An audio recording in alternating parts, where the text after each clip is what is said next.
بسم اللہ الرحمن الرحیم نحمده ونصلی علی رسولہ الکریم قال اللہ تعالی فی القرآن المجید وفرقان الحمید قل ان کنتم تحبون اللہ فاتبعونی یحببکم اللہ وقال اللہ تعالی اطیعوا اللہ واطیعوا الرسول واولی الامر منکم وقال اللہ تعالی ما آتاکم الرسول فخذوہ وما نہاکم عنہ فانتہوا صدق اللہ العظیم۔ حضرات علماء اکرام، بزرگان محترم خواتین، ربیع الاول کی مناسبت سے آج کی یہ محفل نبی پاک صلی اللہ علیہ وسلم کی سیرت طیبہ کے حوالے سے منعقد کی جا رہی ہے۔ آپ صلی اللہ علیہ وسلم کا ذکر مبارک، آپ کی سیرت طیبہ، اس کا ذکر جب جہاں جیسے بھی ہو، یہ ہم سب کے لیے سننا، بولنا، ذکر کرنا سب باعث خیر و برکت ہے۔ اور زندگی کا کوئی گوشہ ایسا نہیں ہے جس گوشے کے بارے میں نبی کریم صلی اللہ علیہ وسلم کی کوئی رہنمائی موجود نہ ہو۔ ایک صحابی نے، ایک غیر مسلم نے ایک صحابی کا مذاق اڑایا، غالباً حضرت سلمان فارسی تھے۔ انہوں نے کہا کہ آپ کے نبی تو ایسی ایسی باتیں بتلاتے ہیں، یہاں تک کہ یہ بھی بتاتے ہیں کہ ٹوائلٹ میں جانے کے طریقے کیا ہیں اور پاکی کے طریقے کیا ہیں۔ یعنی انہوں نے ایک اعتراض یا مذاق سا اڑایا۔ انہوں نے کہا کہ ہاں، یہ تو میرے دین کی تکمیل کی نشانی ہے کہ میرا نبی مجھ کو ان جگہوں پر بھی رہنمائی دیتا ہے جو کوئی دنیا کا دین اور مذہب نہیں بتاتا۔ قرآن پاک میں اللہ رب العزت ارشاد فرما رہے ہیں، قل، اے نبی صلی اللہ علیہ وسلم آپ فرما دیجئے، ان کنتم تحبون اللہ، اگر آپ یہ چاہتے ہو کہ اللہ آپ سے محبت کرے، فاتبعونی، اے نبی آپ لوگوں کو کہہ دیجئے کہ میری اتباع کریں، نبی کریم صلی اللہ علیہ وسلم کی اتباع کریں، یحببکم اللہ، اللہ آپ سے محبت کرے گا۔ پتہ چلا کہ کوئی انسان اگر یہ چاہتا ہے کہ میں اللہ کا محبوب بندہ بن جاؤں، اس کا واحد طریقہ نبی کریم صلی اللہ علیہ وسلم کی سنتوں کی پیروی ہے۔ ہم ربیع الاول کا مہینہ مناتے ہیں، یقیناً آپ صلی اللہ علیہ وسلم کی تو ذات گرامی ہی ایسی ہے کہ جتنا ذکر کیا جائے، جس پہلو کا ذکر کیا جائے، وہ بات ہی ختم نہیں ہو پاتی۔ لیکن ایک انسان کو انسان بنانے کے لیے، ایک انسان کو ایک معاشرے کا مہذب انسان اور فرد بنانے کے لیے ہمارے پاس طریقہ کیا ہے؟ اس وقت سب سے بڑا مسئلہ، آپ صلی اللہ علیہ وسلم محسن انسانیت، آپ نے آ کر سب سے بنیادی کام جو کیا، انسان کو انسان بنایا، جو پہلے حیوان تھا۔ جان سے مار دینا کھیل تماشا تھا، دوسروں کا مال لوٹ لینا کھیل تھا، بچیوں کو زندہ زمین میں دفن کر دینا معمول تھا۔ آپ نے لوگوں کو آ کر بتایا کہ نہیں، اس طرح نہیں زندگی گزاری جاتی، یہ جانوروں کے طریقے، انسانیت کے طریقے یہ نہیں ہیں۔ آپ نے ایک ایک چیز کی تعلیم دی، ایک ایک چیز کی تربیت کی۔ مکہ مکرمہ کی جو زندگی ہے، حضرت عمر فاروق رضی اللہ عنہ فرماتے ہیں کہ مکہ مکرمہ میں ہماری حالت ایسی تھی جیسے ٹھٹری ہوئی بکری ہوتی، کیونکہ لڑائی کی اجازت نہیں تھی۔ لیکن جب حکم ہجرت آیا، ہجرت کو ہم تعبیر کر ہی نہیں سکتے، سمجھ بھی نہیں سکتے ہجرت تھی کیسی وہ۔ اس ہجرت کا تو ہم یہ سمجھتے ہیں کہ جیسے ہم یہاں سے چھوڑ کر دوسرے ملک چلے گئے، وہ ہجرت نہیں تھی۔ یہ جو ہجرت نبی کریم صلی اللہ علیہ وسلم نے کی، اپنا گھر، اپنی زمینیں، اپنا خاندان، اپنے رشتہ دار، اپنے دوست احباب، سب کو چھوڑ کر جانا ہے، اور جانا ہے، بس وہاں کیا ہوگا کیسے ہوگا دیکھی جائے گی۔ جب غزوہ بدر ہوا تو کسی کے سامنے جن لوگوں کے ساتھ کھیلتے تھے، جیسے ہمارا آپ کے اپنے خاندان ہوتے ہیں، کوئی میرا چچا کا بیٹا، کوئی میرا تایا کا بیٹا، کوئی ماموں، کوئی خالہ، آپس کی رشتہ داریاں، دوستیاں، غزوہ بدر میں کوئی یہ رشتہ دار آ رہا ہے، کوئی وہ رشتہ دار آ رہا ہے، کوئی وہ آ رہا ہے، جس کے ساتھ کھیلتے تھے، جس کے ساتھ ہنسنا تھا، بولنا تھا، ہم نوالا و ہم پیالہ تھے، آج اس کے ساتھ جنگ ہے۔ اور جنگ کی بنیاد کیا ہے؟ کلمہ لا الہ الا اللہ محمد الرسول اللہ، کوئی دنیا کا مقصد نہیں تھا۔ یہاں بتانے کی بات یہ ہے کہ آپ صلی اللہ علیہ وسلم نے بنیادی کام جو کیا وہ انسان کو انسان بنایا، اور یہی کام کرنے کا ہے، اور انسان کو انسان بنانے کے لیے دنیا کے سارے قانون فیل ہو جاتے ہیں اگر اس کے ساتھ اللہ اور اس کے رسول کا قانون نہ ہو۔ نبی کریم صلی اللہ علیہ وسلم نے صحابہ کرام کو جو تربیت دی، آپ کو جو زندگی کے طور طریقے سکھائے، وہی سنت ہے، اسی سنت ہماری بقا ہے، اسی سنت پر ہماری احیاء ہے۔ جنہوں نے سنتوں کو اپنایا، آپ دیکھیے یہ صحابہ کرام مکہ مکرمہ سے اونٹوں کی مہاریں تھامے ہوئے نکلے تھے، اور دیکھتے ہی دیکھتے دنیا کی مہاریں، دنیا کی باغ ڈوریں ان کے ہاتھوں میں آ گئی۔ کوئی طاقت تھی صحابہ کرام کے پاس؟ کوئی اسلحہ تھا؟ کوئی فن تھا؟ نہیں، ایک ہی اصول تھا، اطیعوا اللہ و اطیعوا الرسول، اللہ اور اس کے رسول کی اطاعت۔ اور وہ ایسی تھی، وہ یہ جانتے تھے کہ دنیا آخرت کی کامیابی اتباع سنت میں ہے۔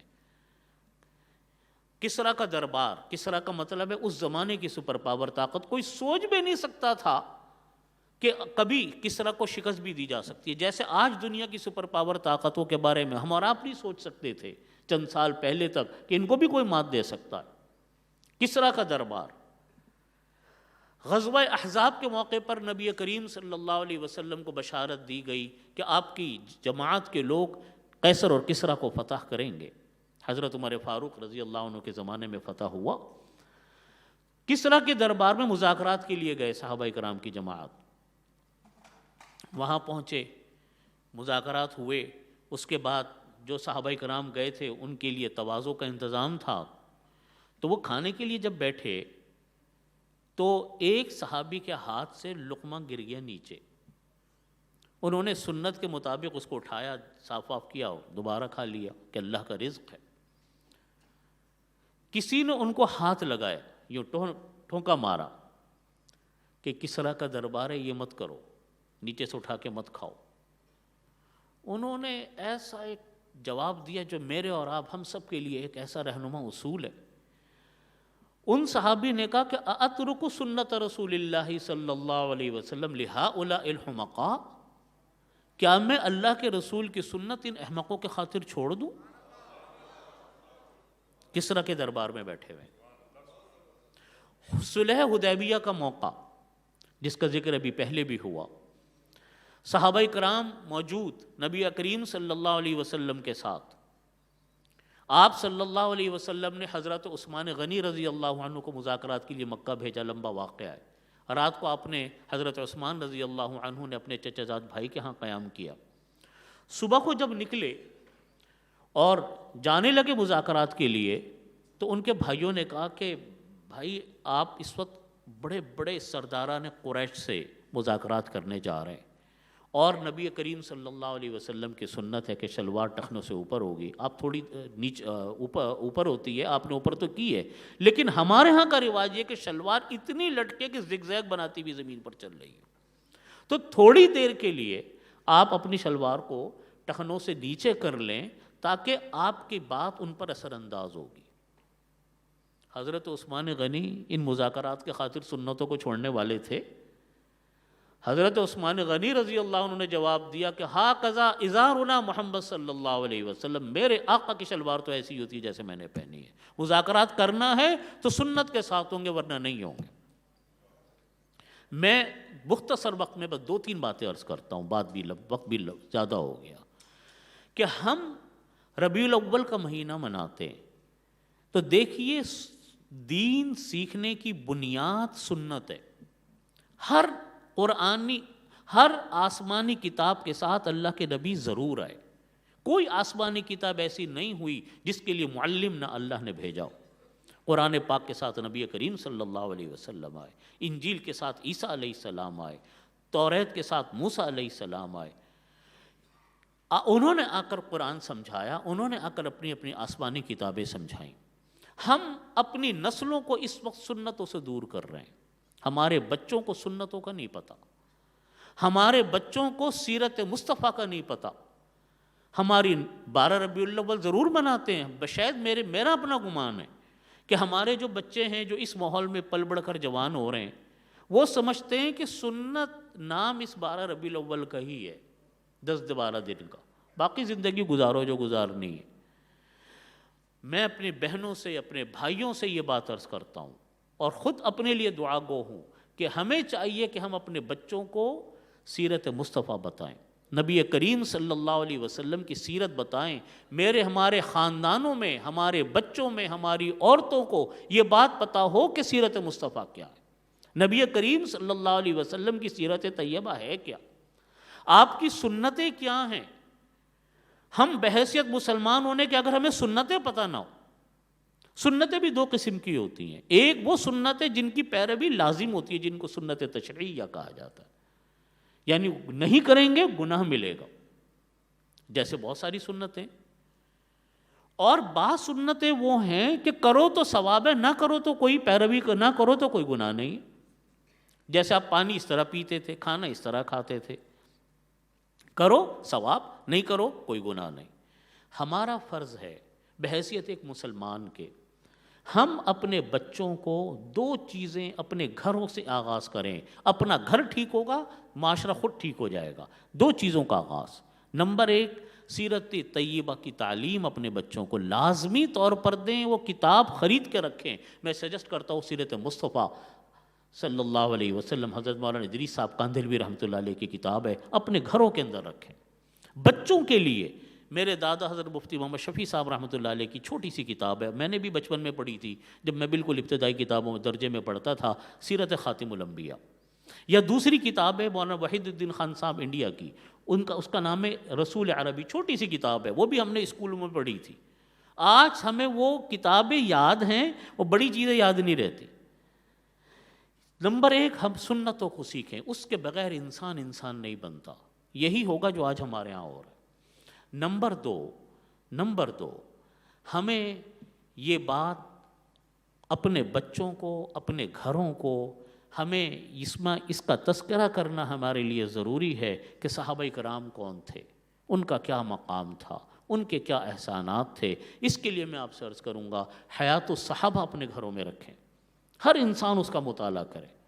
دیکھیے اگر آج کیا مسئلہ ہے ہمارے ملک میں، جھوٹ، دھوکہ کتنا عام ہے، بے شمار احکامات نبی کریم صلی اللہ علیہ وسلم کے، لیکن 2 مسئلوں میں ہم لوگ ایسے گھر گئے ہیں، ایک حلال آمدنیاں ہماری حلال نہیں ہو پا رہی، دوسری ہمارے زبانوں پر جھوٹ آ گیا، اور یہ ایسے الخبائث ہیں، ایسے الامراض ہیں، یہ 2 خرابیاں، ان 2 خرابیوں سے سینکڑوں خرابیاں جنم لیتی ہیں۔ آج ہم کہتے ہیں دعائیں قبول نہیں ہوتی، اللہ تعالیٰ فرماتے ہیں میرے سے مانگو ادعونی استجب لکم، میں دعا قبول کروں گا، لیکن انسان کہتے ہیں قبول نہیں ہوتی۔ یاد رکھیے دعاؤں کے 2 پر ہوتے ہیں، جیسے جہاز کے 2 پر ہوتے ہیں نا، پرندوں کے 2 پر ہوتے ہیں، اگر آپ ایک جہاز کے پر کو توڑ دیں تو جہاز گر جائے گا، پرواز نہیں کر سکے گا، پرندے کا پر کاٹ دیں تو پرندہ گر جائے گا، پرواز نہیں کر سکتا۔ اسی طرح دعائیں پرواز نہیں کرتی اگر ہمارے پاس 2 چیزیں نہ ہو، ایک عقل حلال، ایک صدق مقال۔ عقل حلال، آمدنیاں حلال ہوں، کھائیں لقمہ، اپنے بچوں کو حلال کھلائیں، صدق مقال، گفتگو آپ کی سچی ہو، یہ دو چیزیں ہوں گی، دعائیں آپ کی پرواز کریں گی۔ ہمارے معاشرے میں ہم اپنے بچوں کو انسان بنانا شروع کریں، اپنے بچوں کو ہم سیرت طیبہ کی تعلیم دیں، اور اپنے بچوں کی سے ہم آغاز کریں، اپنے گھروں سے آغاز کریں، اپنے اسکولوں سے آغاز کریں۔ آپ دیکھیے گا اتنا بڑا چینج آپ کے معاشرے میں آئے گا کہ آپ کی خود حیران ہو جائیں گے کہ یہ تبدیلی کیوں آئی۔ اللہ رب العزت ہم سب کو کی حفاظت بھی فرمائے، اور اتباع سنت کی اللہ تعالی ہم سب کو توفیق عطا فرمائے۔ وآخر دعوانا الحمدللہ رب العالمین۔ سبحان اللہ، سبحان اللہ۔ مفتی زبیر صاحب